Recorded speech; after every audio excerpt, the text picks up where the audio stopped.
때문인지 모릅니다. 집 수리비? 어머니 병원비 계좌에서 쓰지 뭐. 그럼 되겠다. 어차피 어머님 어디 쓰는지도 모르시잖아.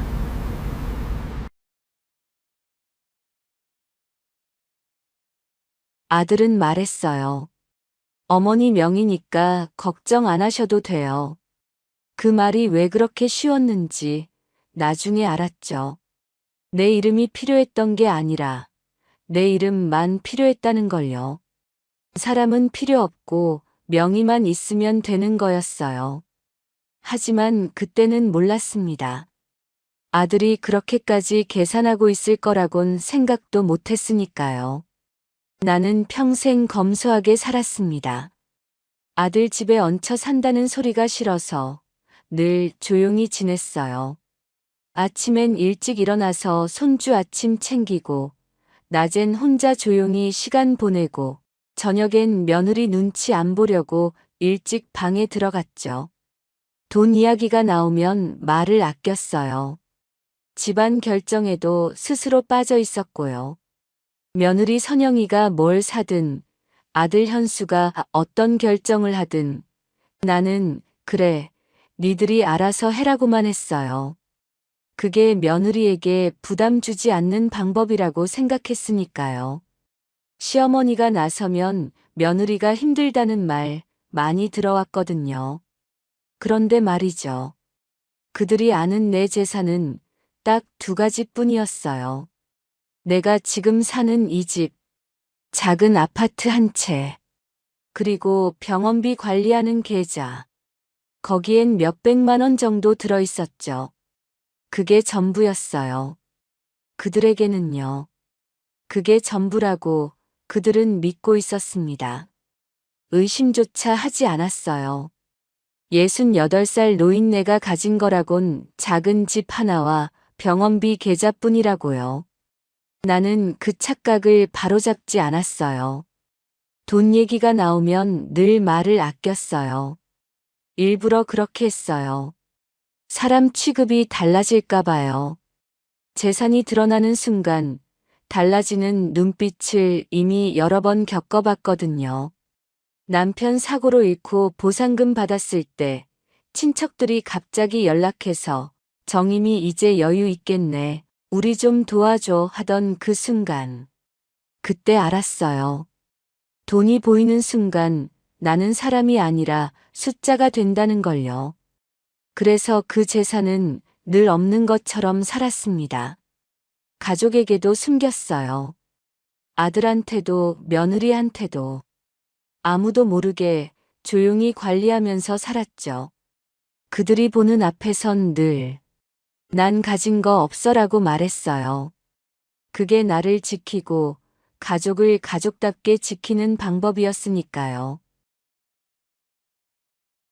그해 가을이었어요. 아침 식탁에서 현수가 말을 꺼냈죠. 어머니, 요즘 병원 자주 가시잖아요. 응, 그래.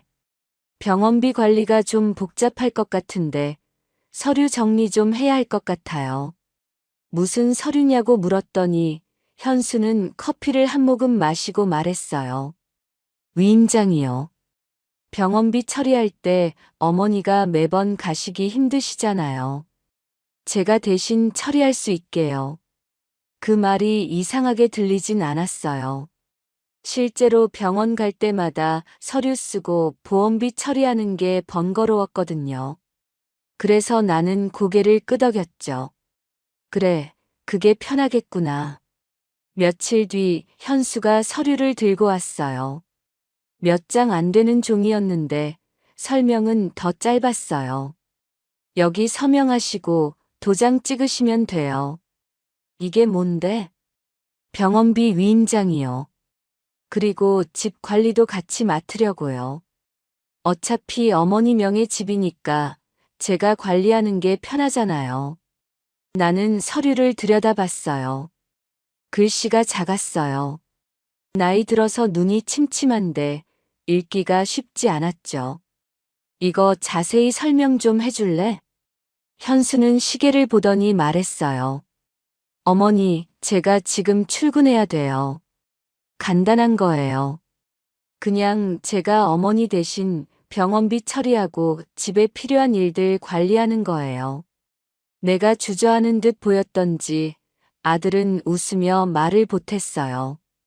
어머니, 이건 재산 넘기는 것도 아니고요. 명의는 어머니 거예요. 요즘엔 작은 일 하나 처리하려고도 서류가 몇 장씩 필요하잖아요. 어머니가 그런 걸 하나하나 하시기엔 너무 힘드실까 봐요. 제가 대신 다 해드리려면 형식상 위임장이 꼭 필요하대요. 선영이가 거들었어요. 어머니, 복잡한 거 아니에요. 요즘 다 이렇게 해요. 어머니 혼자 하시려면 힘드시잖아요. 설명은 짧았고 서명은 급했어요. 현수가 서류를 펼쳐놓으며 말했어요. 어머니, 이것도 서명하세요. 손가락으로 가리키는 곳마다 X 표시가 되어 있었죠. 내가 뭐라고 물으려고 입을 열면 현수는 다음 서류를 넘겼어요. 물어볼 틈도 주지 않았어요.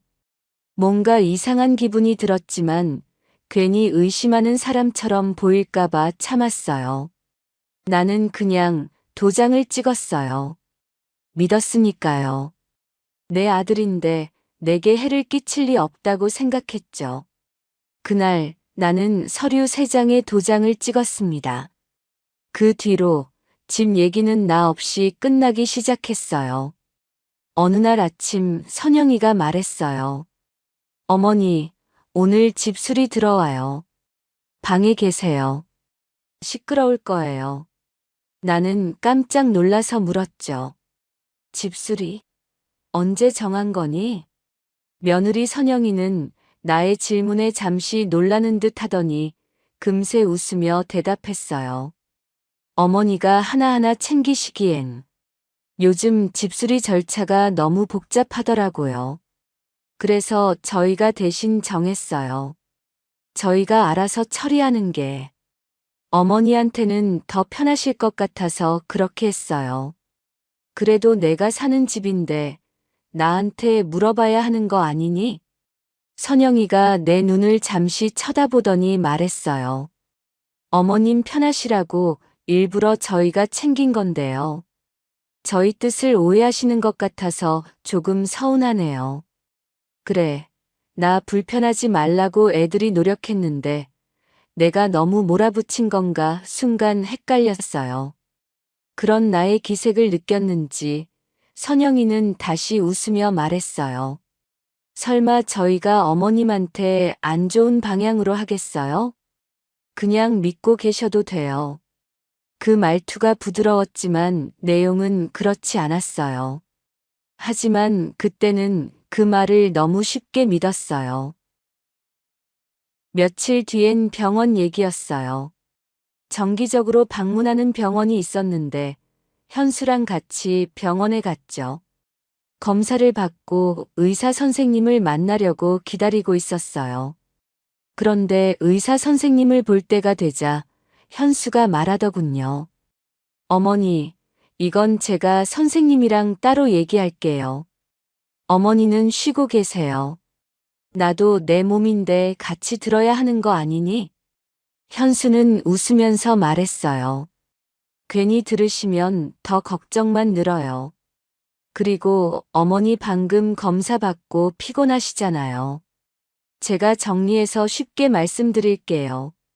그렇게 나는 복도 의자에 앉아 기다렸고 현수는 혼자 진료실에 들어가 의사 선생님과 한참을 이야기했어요. 그날 이후 치료 방향도 추가 검사도 약 처방도 모두 현수가 알아서 하겠다고 했어요. 나는 그저 현수가 전해주는 결과만 들었을 뿐이에요. 선영이는 그 뒤로 자주 말했어요. 어머니, 이제 복잡한 건 신경 쓰지 마세요. 저희가 다 알아서 할게요. 그 말이 처음엔 좋게 들렸어요. 며느리가 나를 챙겨주는구나 싶었죠. 하지만 점점 느껴졌어요. 챙겨주는 게 아니라 배제하는 거구나. 어느 날 저녁 거실에서 현수와 선영이가 이야기하고 있었어요. 나는 방에서 나와 물 마시려다가 그 소리를 들었죠. 집수리 비용 어떻게 처리할 거야? 어머니 계좌에서 빼면 되지. 얼마나 남았는데? 한 500 정도. 병원비 빼면 그 정도야. 병원비 많이 나오는 거 아니야? 얼마 안 나올 거야. 걱정 마. 그래. 그럼 수리비는 걱정 안 해도 되겠네. 나는 그 자리에 서서 가만히 들었어요. 내 돈을, 내 계좌를 그들이 마치 자기 돈처럼 계산하고 있었어요. 그때 처음 느꼈습니다. 내가 관리 대상이 됐다는 걸. 내 이름으로 된 돈이지만 그 돈은 이미 내 것이 아니었어요. 내 집이지만 그 집의 결정권은 이미 넘어갔고요. 나는 조용히 방으로 돌아왔어요. 물을 마시지도 못한 채로요. 그날 밤 잠이 안 왔어요. 며칠 뒤 동네 작은 슈퍼에 갔어요. 슈퍼 앞에서 이웃 미숙 씨를 만났죠. 미숙 씨는 나랑 나이도 비슷하고 같은 동네에서 오래 살았어요. 어머, 정임 씨. 재산 정리 잘 되셨어요? 나는 고개를 갸웃했어요. 무슨 재산 정리? 아니, 며느리분이 그러시던데. 어머님 재산 정리 끝났다고. 그 말이 이상했어요. 내가 모르는 사이에 내 재산이 정리됐다고. 미숙 씨, 그게 무슨 말이야? 미숙 씨는 슈퍼 앞 벤치에 앉으며 말했어요. 저번 주에 며느리분 만났거든. 마트에서. 그때 물어봤어. 어머님 요즘 어떠시냐고. 그랬더니 며느리분이 웃으면서 그러더라고. 이제 어머님 재산 안전하게 정리 다 끝났다고, 걱정 없다고. 나는 말을 잃었어요. 정임 씨, 혹시 요양원 가시는 거 아니에요? 재산 정리했다니까 그런가 했네. 아니야. 나 요양원 안 가. 그럼 왜 재산 정리를 해? 나도 몰랐어요. 왜 그런 말을 했는지. 집으로 돌아오는 길에 계속 생각했어요. 재산 정리? 내가 모르는 정리가 뭐지? 그날 저녁 선영이에게 물었어요. 선영아, 미숙 씨가 그러던데. 내가 내 재산 정리 끝났다고 했다며. 선영이는 태연하게 대답했어요. 아, 그거요? 어머님 재산 관리 저희가 도와드리고 있다는 의미였어요. 재산 정리라니. 오해하셨겠어요. 미숙 아주머니도 참.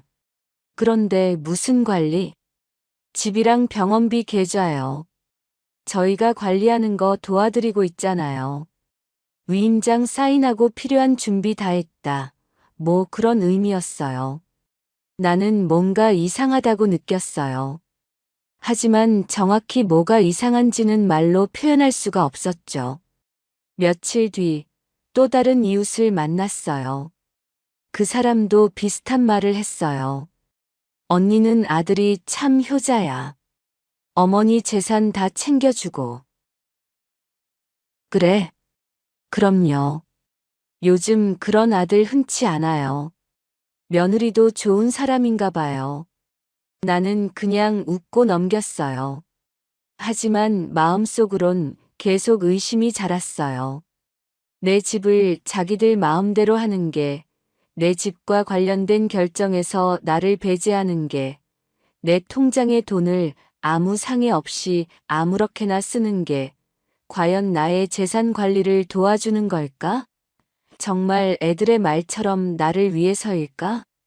내 아들을, 내 며느리를 가족이니까, 나의 사랑하는 자식이니까 믿고 싶었지만, 그들의 행동은 점점 더 대담해졌고, 나에 대한 무시는 날이 갈수록 노골적이 되어 갔어요.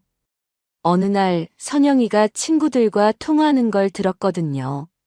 외출했다 돌아오는데 방 안에서 선영이 목소리가 들려왔어요. 내가 들어오는 소리를 못 들은 듯 했죠. 응, 시어머니. 이제 괜찮아. 재산은 우리가 관리하고 있어. 어머님 혼자선 복잡한 거 못하시니까. 그럼 사실상 우리 거지 뭐. 뭘 그렇게 따지지도 않으셔. 아들이 사인하라는데 그냥 하시는 거지. 뭘 묻고 할 만큼 많이 아시는 것도 아니고. 그리고 어차피 나중엔 우리한테 오는 거잖아. 미리 우리가 관리하는 게 낫지. 나는 숨을 멈췄어요. 사실상 우리 거. 아들이 사인하라면 그냥 하는 거라니. 그들은 내 재산을 이미 자기 것으로 생각하고 있었어요. 나는 조용히 서류를 다시 꺼냈어요. 그때 도장 찍었던 그 서류들. 찬찬히 읽어봤죠. 위임 범위가 생각보다 넓었어요. 병원비 관리뿐 아니라 집 매매동에 병원비 계좌 관리, 관련된 각종 법적 처리까지 거의 모든 권한이 넘어가 있었어요. 기가 막혔어요. 이래서 서류를 제대로 읽어보지도 못하게 하면서 빨리 사인하라고 한 건가. 하지만요. 그 서류들에는 나의 재산 중 극히 일부만 들어있었어요. 그들은 내가 보여준 것들만 알았으니까요. 집 한 채, 계좌 하나. 그게 다라고 그들은 믿었어요. 그제야 깨달았습니다. 아들과 며느리의 웃는 얼굴이 나를 속이기 위한 위선의 가면일 수 있다는 걸. 나는 그날 밤 깊이 넣어두었던 통장들과 계약서를 꺼냈어요. 아무도 모르는 내 진짜 재산이 들어있는 통장들. 그걸 보면서 생각했죠. 이제 말해야 하나? 하지만 아직은 아니었어요. 아직까지는 아들과 며느리의 진심이 무엇인지 확인하고 싶었어요. 한편으로는 나의 불안한 마음이 틀렸다고 믿고 싶기도 했고요. 다른 한편으로는 아이들에게 한 번 더 기회를 주고 싶기도 했습니다. 남편이 떠난 건 15년 전이었어요. 교통사고였어요. 갑자기 떠났죠. 장례 치르고 정신 차리고 나니 혼자였어요. 그때 받은 게 있었어요. 보상금. 보험회사에서 나온 돈이었죠. 적지 않은 금액이었어요. 친척들이 소문을 듣고 연락해 왔어요. 정임아, 힘들었지? 그래도 이제 돈은 좀 생겼네. 그래서 말인데, 우리 집 사업 좀 도와줘. 언니, 내가 지난번에 빌린 돈 있잖아. 그거 이번에 좀 갚기 어려울 것 같은데, 언니 급하지 않지? 형님, 우리 애 대학 등록금이 급한데, 조금만 도와주세요. 다들 내 사정에는 관심이 없었어요. 남편 잃고 얼마나 힘든지, 앞으로 어떻게 살아야 할지. 그런 건 묻는 둥 마는 둥 했죠. 그냥 내게 돈이 생겼다는 것만 중요했어요. 그때 느꼈어요. 돈이 보이는 순간 나는 사람이 아니라 숫자가 된다는 걸. 그래서 나는 입을 다물었어요. 보상금은 얼마 나오지도 않아 남편 장례비로 모두 써버렸다고 했죠. 아들 현수에게도 그렇게 알렸어요. 현수는 그때 막 결혼했을 때였어요. 신혼집 장만하느라 돈이 빠듯했죠. 만약 내게 돈이 있다는 걸 알았다면 당연히 도움을 청했을 거예요. 하지만 나는 그러고 싶지 않았어요. 내 돈으로 아들 집을 사주는 순간 나는 더 이상 어머니가 아니라 돈 있는 어머니가 되는 거니까요. 그래서 그 돈은 조용히 숨기고 남편과 함께 아들을 위해 모아뒀던 돈만 결혼할 때 보태 쓰도록 쥐어줬죠. 그리고 나는 옆에 있는 계약서를 들여다보았습니다. 더 오래된 이야기예요. 남편이 살아있을 때 시골에 작은 땅이 있었어요. 남편이 물려받은 땅이었는데 그때는 정말 시골이었죠. 시골집 땅 하나 팔아봤자 얼마 되겠어? 그런 곳이었어요. 그런데 세월이 흐르면서 그 동네가 달라졌어요. 서울이 점점 커지면서 전에는 논밭 갈던 시골이 이제는 수도권 도시가 됐죠. 지하철도 들어오고 아파트도 들어서고 그 땅을 판 건 한참 뒤였어요. 팔 때는 처음 가치의 수십 배가 되어 있었죠. 땅을 판 돈과 남편 보상금을 합치면 작은 금액이 아니었어요. 편안한 노후를 충분히 즐기고도 남을 돈이었습니다. 아니, 사실 내가 가지기에 너무 큰 돈이 아닐까 싶을 정도로 많은 금액이었어요. 처음에는 지금 사는 낡은 집을 팔고 더 큰 집으로 이사 갈까, 이 돈을 쓰면서 편하게 살까라는 생각도 들었지만 결국 그러지 않기로 했어요. 남편이 남겨주고 간 돈을 그냥 그렇게 써버리고 싶지는 않았거든요. 작은 건물을 찾아 조심스럽게 투자했습니다. 관리인을 두고 나는 겉으로는 아무 일 없는 사람처럼 살았죠. 돈 때문에 가족이 변하는 걸 보고 싶지 않았거든요. 엄마가 아니라 엄마 돈을 먼저 보는 얼굴들을 마주하고 싶지 않았어요.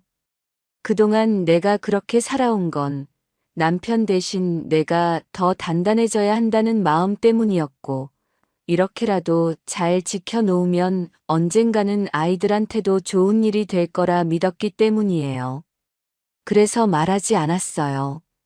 숨긴 게 아니라 지켜온 거였죠. 그게 지난 15년 동안 내가 혼자 선택하고 혼자 책임지며 살아온 방식이었어요. 그래서 나의 삶은 이후에도 달라지지 않았어요. 조용히 집안일하고 손주를 돌보며 살아가는 엄마이자 할머니였죠. 그래서 그들은 몰랐어요. 내가 무엇을 가졌는지, 얼마나 가졌는지. 겉으로는 작은 집 한 채가 전부인 노인이지만 사실은 원한다면 그보다 많은 걸 누리고 살 수 있는 사람이라는 걸. 그리고 욕심이 눈을 가리는 관계를 원치 않아 조용히 살고 있을 뿐이라는 걸. 그 사실을 숨기고 산 게 15년이었어요. 그런데 이제 그들은 그 착각 위에서 판단을 내리고 있었어요. 어머니는 가진 게 이것뿐이야. 그마저도 혼자서는 관리하지 못해. 우리가 챙기고 관리해주니 마음대로 써도 돼. 라고. 미안하지만 그 판단은 완전히 틀렸단다. 나는 창밖을 보며 생각했어요. 언제 말해야 하지? 아직은 아니었어요. 그들이 어디까지 갈지, 나를 얼마나 더 가볍게 여길지 지켜보고 싶기도 했지만, 한편으로는 그쯤에서라도 다시 제자리를 찾길 바라는 마음도 있었어요. 그래도 나의 아들 며느리니까요. 어느 날 현수가 집에 일찍 들어왔어요. 거실에 앉더니 말했죠. 어머니, 이 집 정리 좀 해야 할 것 같아요. 나는 뜨개질하던 손을 멈췄어요. 무슨 정리? 이 집요. 어차피 어머니 명의잖아요. 근데 관리가 좀 복잡해요. 저희가 관리하기 편하게 구조 좀 바꾸려고요. 어떻게 바꾸는데? 현수는 서류 몇 장을 내밀었어요. 그냥 형식적인 거예요. 어머니 명의는 그대로인데 실질적인 관리 권한을 명확히 하는 거죠. 나는 물었습니다. 내 의견은 안 물어보니? 선영이가 거실로 나왔어요. 그리고 옆에 앉으며 말했죠. 어머니, 솔직히 말씀드릴게요. 목소리는 부드러웠지만 눈빛은 차가웠어요. 지금 어머님 혼자선 아무것도 못 하시잖아요. 병원도 저희가 데려다 드리고 돈 관리도 집 수리도 저희가 해야 하고 사실 집만 가지고 계시지 생활비도 거의 저희가 부담하고 있고요. 실질적으로 저희가 다 하고 있어요. 돈 모아서 나중에 분가하겠다기에 들어와 살도록 허락해줬더니 나를 자기들에게 얹혀 사는 노인네 취급을 하는데 기가 막혔습니다. 그래서 그래서 형식적으로도 정리하는 게 맞아요. 나중에 문제 생기면 복잡하잖아요. 나는 조용히 물었어요. 무슨 문제? 선영이는 잠깐 망설이더니 말했어요. 만약에요. 만약에 어머님이 나중에 판단력이 떨어지시거나 하면 그때 정리하려면 더 복잡해요. 미리 해두는 게 나아요. 그 말이 정확히 무슨 뜻인지 알았어요. 어머니는 곧 판단력이 떨어질 거니까 미리 우리가 다 가져가겠다. 나는 서류를 돌려줬어요. 생각해 볼게. 선영이의 미간이 순간이지만 찌푸려졌어요. 어머님, 이거 빨리 해야 해요. 다음 주에 등기소 가야 하거든요. 내가 생각해 본다고 했어. 현수가 짜증 섞인 목소리로 말했어요. 어머니, 왜 이렇게 고집 부리세요? 저희가 어머니 위해서 하는 건데. 나 위해서? 그럼요. 어머니 혼자 뭘 할 수 있어요? 이 나이에. 그 말을 들으니까 웃음이 나올 뻔했어요. 내가 혼자 뭘 할 수 있냐고. 너희가 모르는 걸 내가 15년 동안 혼자 해왔는데. 하지만 참았어요. 아직은요. 며칠 뒤 더 충격적인 일이 있었어요. 작은 모임에서였어요. 동네에서 친구들 몇 명 만났는데 미숙 씨가 조심스럽게 물었어요. 정임 씨, 물어봐도 되나? 그거 사실이야? 뭐가? 아니, 댁의 며느리가 어머니 재산 때문에 고생한다고. 나는 멈칫했어요. 그게 무슨 말이야? 아니, 나도 믿고 싶지 않은데. 동네에서 그러더라고.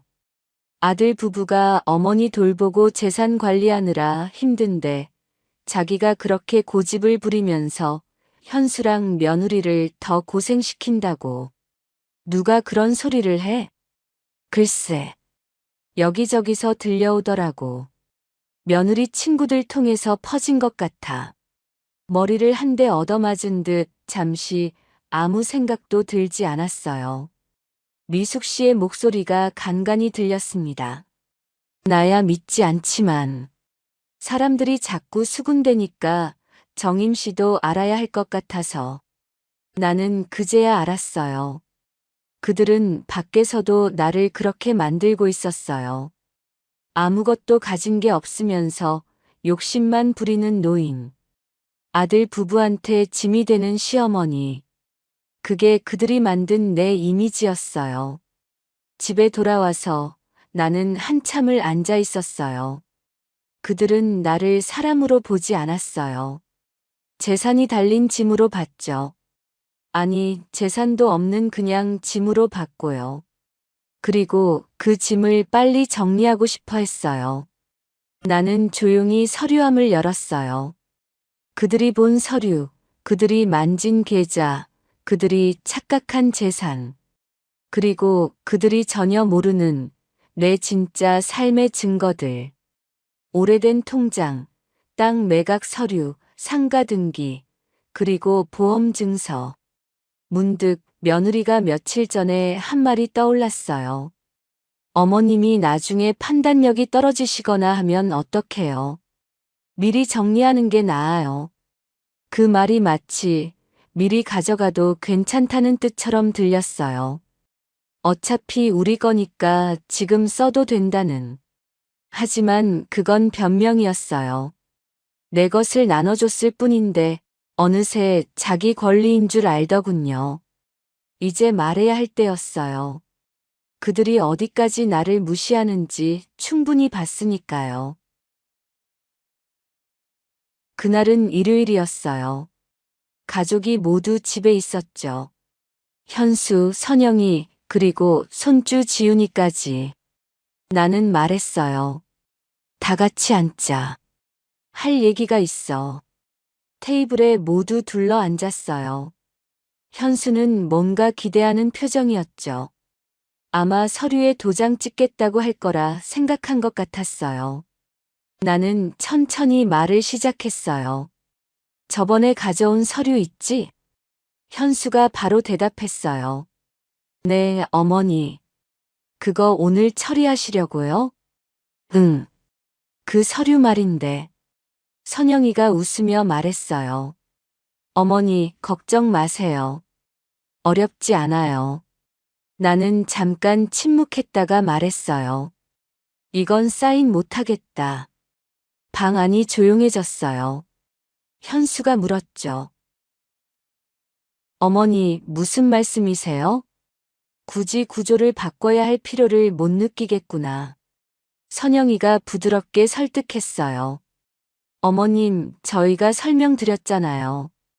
어머님 재산 안전하게 관리하려고 하는 거예요. 내가 안전하게 관리하면 안 되니? 현수가 끼어들었어요. 어머니, 저희가 얼마나 어머니 챙겼는데요. 병원도 저희가 모시고 다니고 집 수리도 저희가 하고. 그래서 이제 정리 좀 하자는 거예요.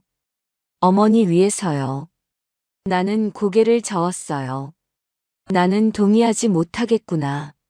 선영이의 표정이 변했어요. 부드럽던 말투가 조금 날카로워졌죠. 어머님, 솔직히 말씀드릴게요. 이 나이에 이렇게 고집 부리시면 저희도 힘들어요. 고집이 아니야. 내 권리야. 현수가 짜증 섞인 목소리로 말했어요. 어머니, 저희가 지금까지 얼마나 챙겼는데요.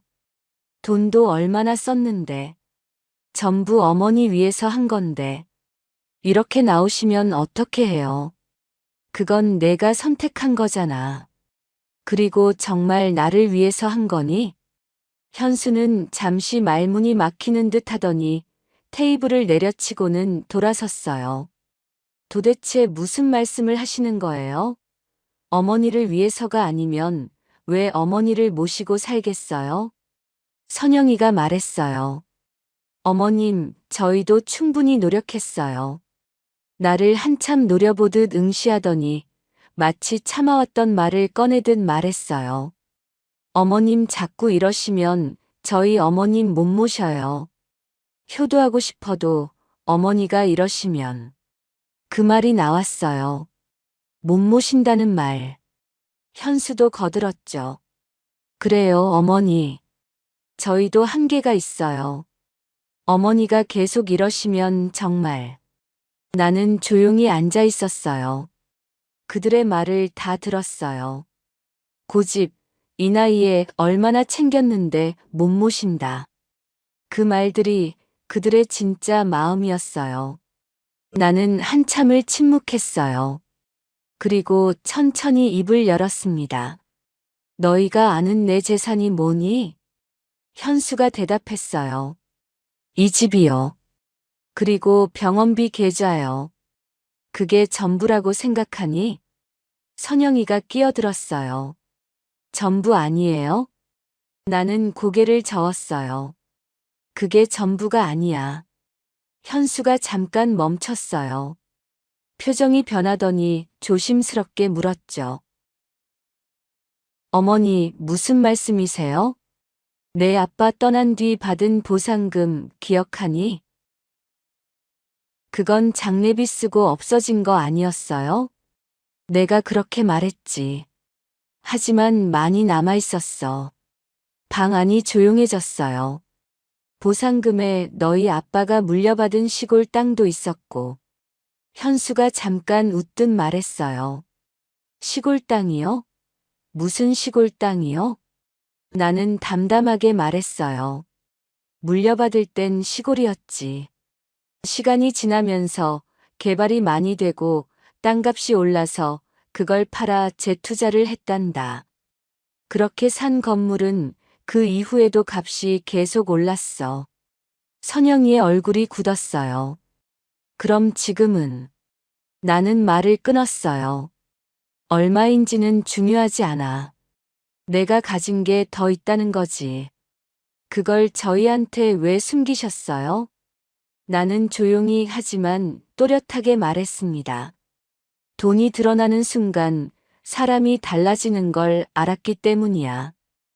특히 그 금액이 크면 클수록 더 말할 수 없었어. 그래서 더더욱 숨겼지. 현수가 반박했어요. 어머니, 저희는 남편 보상금 받았을 때 친척들이 어떻게 했는지 봤어. 갑자기 다들 연락하더라고. 도와달라고, 빌려달라고. 나는 사람이 아니라 그냥 돈이었어. 선영이가 말했어요. 저흰 친척이 아니잖아요. 가족이에요. 나는 그녀를 똑바로 봤어요. 나도 가족은 다를 줄 알았어. 처음엔. 하지만 아니더라고. 가족도 돈 앞에선 달라져. 그게 무슨. 너희가 그걸 보여줬잖니. 지난 몇 달 동안. 나는 천천히 설명했어요. 내가 가진 전부가 이 집과 병원비 계좌라고 생각하고 위임장을 받고 나니. 너희는 그걸 자기들 마음대로 해도 된다고 여겼지. 서류 설명도 제대로 안 하고, 내 의견도 안 묻고, 계좌 돈도 마음대로 쓰고. 저희가 언제. 어머님은 혼자선 아무것도 못 하시잖아요. 이 말 기억나니? 선영이 내가 한 말이야. 그리고 집 수리비 병원비 계좌에서 꺼내 쓴 거 내가 모른다고 생각하는 거니? 선영이는 입을 다물었어요. 밖에서도 소문냈지? 내가 돈 욕심 부린다고. 아들 부부한테 짐이 된다고. 현수가 변명했어요. 어머니, 그건 오해예요. 저희는 오해가 아니야. 사실이야. 너희는 날 그렇게 봤어. 가진 게 없고 혼자 관리할 능력도 없고 곧 정리해야 할 짐. 나는 서류함에서 건물과 땅 문서를 꺼냈어요. 이게 내가 지금까지 일구고 관리해온 내 재산이란다. 현수와 선영이는 그 서류들을 보며 말을 잃었어요. 너희가 본 건 내가 보여준 것뿐이야. 내 전부가 아니고. 선영이의 목소리가 떨렸어요. 그럼 저희가 관리한 건 내가 가진 것의 일부야. 작은 일부. 너희는 눈앞에 보이는 것만 보고 전체를 판단했어. 그게 실수였지. 현수가 물었어요. 왜 말씀 안 하셨어요? 나는 조용히 대답했어요. 왜냐하면 돈이 보이지 않을 때의 너희 태도가 너희의 진짜 마음이니까. 그 말에 두 사람 모두 얼어붙었어요. 돈이 있다는 걸 알았다면 너희는 나를 다르게 대했을 거야. 친절했을 거고 존중했을 거고 의견도 물어봤겠지. 하지만 그게 진심은 아니었을 거야. 돈을 보고 하는 행동이었을 테니까. 선영이가 변명하려 했어요. 어머니, 저흰 진심으로. 아니야. 너희는 내가 가진 게 없다고 생각했을 때 나를 사람 취급 안 했어. 그게 진심이야. 나는 서류를 정리하며 말했어요.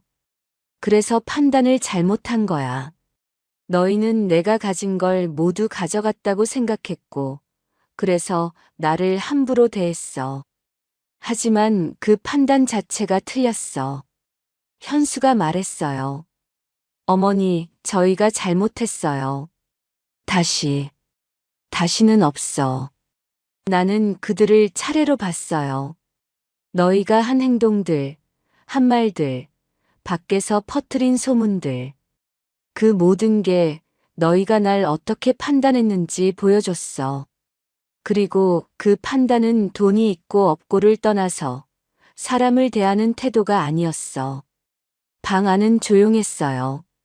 내 이름으로 서류 정리하고 내 의견 안 묻고 내 돈 마음대로 쓰고 그 모든 게 너희가 날 무시했다는 증거야. 선영이가 울먹이며 말했어요. 어머님, 죄송해요, 정말. 미안하다는 말 듣고 싶어서 이런 건 아니야. 나는 일어서며 말했어요. 그냥 알았으면 좋겠어. 가족이라는 이름이 사람을 함부로 대할 수 있는 이유는 아니라는 걸. 그 판단 하나로 모든 게 끝났어요. 그날 이후 일주일 동안 집은 조용했어요. 현수와 선영이는 말이 없었고, 나도 더 이상 얘기하지 않았어요. 2주일째 되는 날 나는 변호사 사무실에 갔어요. 법적으로 정리할 건 정리했어요. 그들이 마음대로 만진 서류들은 다시 바로잡았고, 넘어간 권한도 되돌렸죠. 변호사가 물었어요. 며느리분과 아드님은 동의하셨나요? 동의 안 해도 돼요. 내 권리니까. 그래도 가족인데. 가족이라서 더 제대로 해야죠. 서류 정리가 끝났어요. 그제야 가슴이 좀 편해지는 것 같았어요. 내 것을 내가 지킨다는 것. 그게 이렇게 힘든 일인 줄 몰랐죠. 집으로 돌아오니 현수가 거실에 앉아 있었어요. 어머니, 어디 다녀오셨어요? 변호사 사무실. 현수의 얼굴이 굳었어요. 뭐 하러요? 서류 정리. 너희가 마음대로 한 것들 되돌렸어. 어머니. 뭐? 현수는 뭔가 말하려다가 결국 입을 다물었어요. 할 말이 없었겠죠.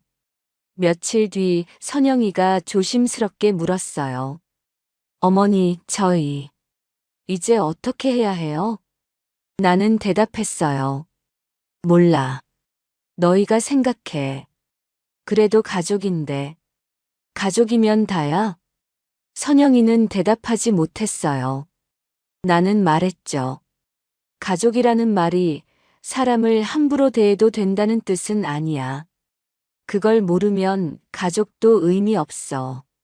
그날 이후로 관계는 돌아오지 않았어요. 한 달쯤 지났을 때 나는 결정했어요. 혼자 살기로요. 작은 원룸을 얻었어요.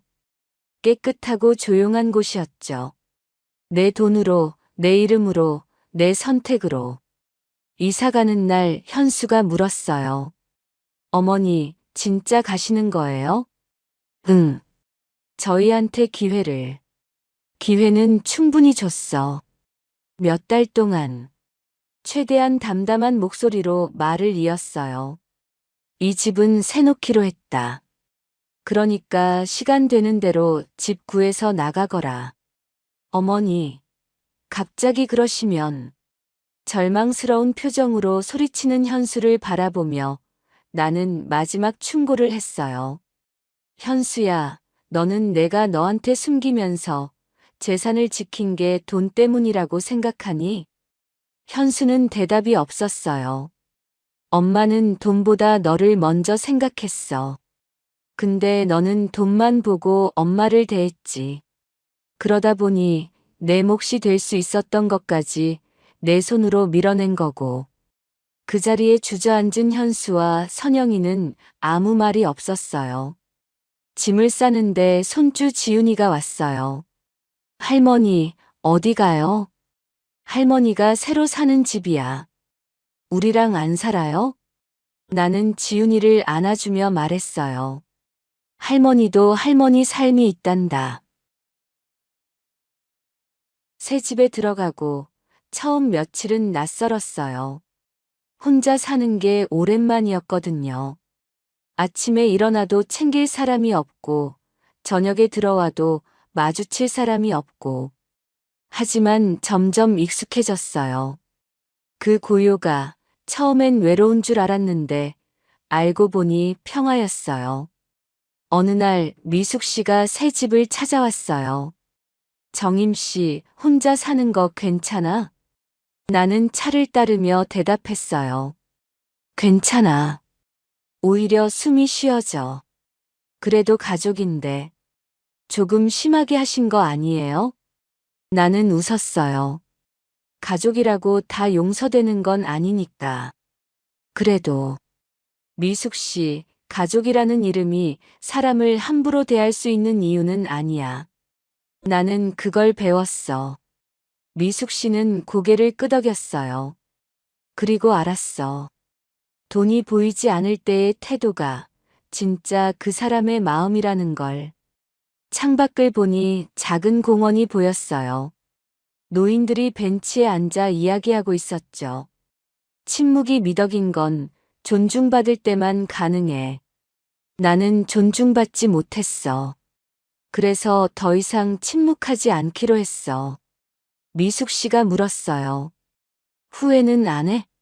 나는 잠깐 생각하다가 대답했어요. 후회해. 내가 진작 말했더라면 이렇게까지 안 됐을 수도 있으니까. 하지만 말하지 않았기 때문에 그들의 진짜 마음을 알 수 있었어. 그게 중요해? 중요하지. 돈 보고 하는 친절과 사람 보고 하는 존중은 다른 거니까. 그날 밤 혼자 앉아서 차를 마셨어요. 오랜만에 평화로운 밤이었어요. 누가 뭐라고 하지 않고 눈치 볼 필요도 없고 내 집에서 내 시간을 갖는 것. 가족이라는 이름 아래 잃어버렸던 것. 이게 존엄이구나 싶었어요. 나는 여전히 조용히 살고 있어요. 하지만 이제는 그 침묵의 의미가 완전히 달라요. 눈치 보는 침묵이 아니라 내가 선택한 고요니까요.